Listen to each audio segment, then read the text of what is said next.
So welcome back to another video of K-jet stuff and the warmth regulator. Now why am I harping on about that? Because for the sake of a little bolt and a washer and a filter, well, two washers really, can stop your car working. Now any kind of car that's got K-jets, you're looking Mark 1 Golfs, Mark 2 Golfs, Passats, Scirocco's, all the VWs of that era, your Fords, XR3i, XR 4x4, yeah, Sierras, Granadas, Capris, you've got BMWs, Volvos, Porsche, Ferrari, DeLorean, Mercedes-Benz, but I don't think any of them use these warmth regulators. Hell of a lot of cars. Your car starts, if you've got a K-jet and your car starts to right, as soon as it gets warm, it starts chugging itself and dies. 9 times out of 10, it's the filter in this warmth regulator. Now, I've said it a few times, but I thought as I have the opportunity, I'll do a dedicated one and I'll show you exactly what it's doing. So if your car's, you think, oh, is my car doing that? This is exactly what it's doing. It's blocked. This warmth regulator is blocked, as you'll see. Gets the pressure it does. Get the filter out of the way. Put the new bolt in there. This is obviously one I do and sell. I bought them specifically because, you know, the old bolts now are getting a bit past it now. But you can do it with the bolts on the car. And then we're back to the pressure we should be. So I won't jabber too much. Let's get on and see what the pressure is doing, and then that's that. So here we have a warmth regulator on test. Now, this one has got a filter in it, the original filter. It's been rebuilt, or rebuilt everything, apart from changing that filter. So if we look in there, you can see you have the metal gauze filter sat in there.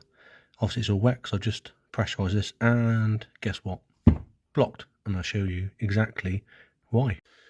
So we've got the warmth regulator plugged back in. Now we look at the pressure gauge. Ignore this because that's what it was last time. Now, this is cold, so we expect it to be sitting around the 1 bar mark.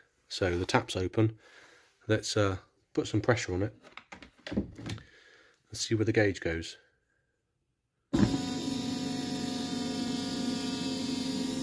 Pretty much system pressure. Yep, there you go. 5.2. That's system pressure. Now, just to prove that system pressure, we close that tap. So now it completely takes the warmth regulator out of the equation. Again, we're just sitting at residual pressure now on the actual metering head.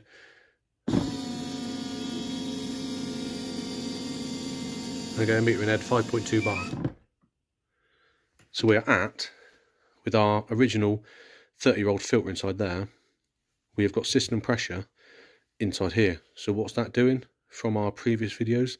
That is putting system pressure on top of our control plunger, which in turn is pushing the arm down. So when the engine is trying to lift that up with the air, our warmth regulator pressure is pushing that back down, which means the engine can't draw the air in, which it won't get the fuel in, which is why you're having poor starts. Now, how do we rectify that? I said previously we changed the bolt, so literally I'm going to change that bolt with the filter inside, remove that filter, and I'll show you exactly the difference of what the pressure is doing. So this is our warmth regulator filter. So we have our top part, 3 middle sections in the bottom part. You're never going to clean them through. And this is what we're doing, as I said before, new banjo bolt, press in filter. So we'll stick the bolt in there, run up. At residual pressure where we were, taps open, new bolts on there, so let's just fire it up and see what it should do.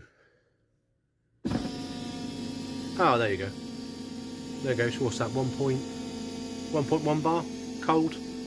Perfect. And obviously it will raise back up to residual pressure. The difference of that filter is the difference of your car not starting. Simple as that. And for the cost of, you know, not a lot of money, a new bolt, couple of quid, some washers, a little screwdriver to pull that filter out. You don't have to rebuild these. Just to do that filter, you can pull the filter out, get all 5 elements out of it. I sell these bolts now. I've got plenty in stock with the filters already pushed in. Or do it yourself with a stock bolt.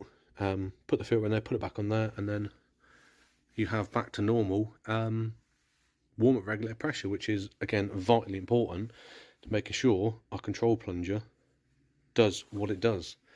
Simple as that. Quite a few times, how do you know all the specs? Where can I find out the bit of stuff? So I'm self-taught. I want to learn this stuff myself. So the best way to do that, again, I say, is publications and looking at stuff in your hand. Now, again, I've teamed up with e-manuals online.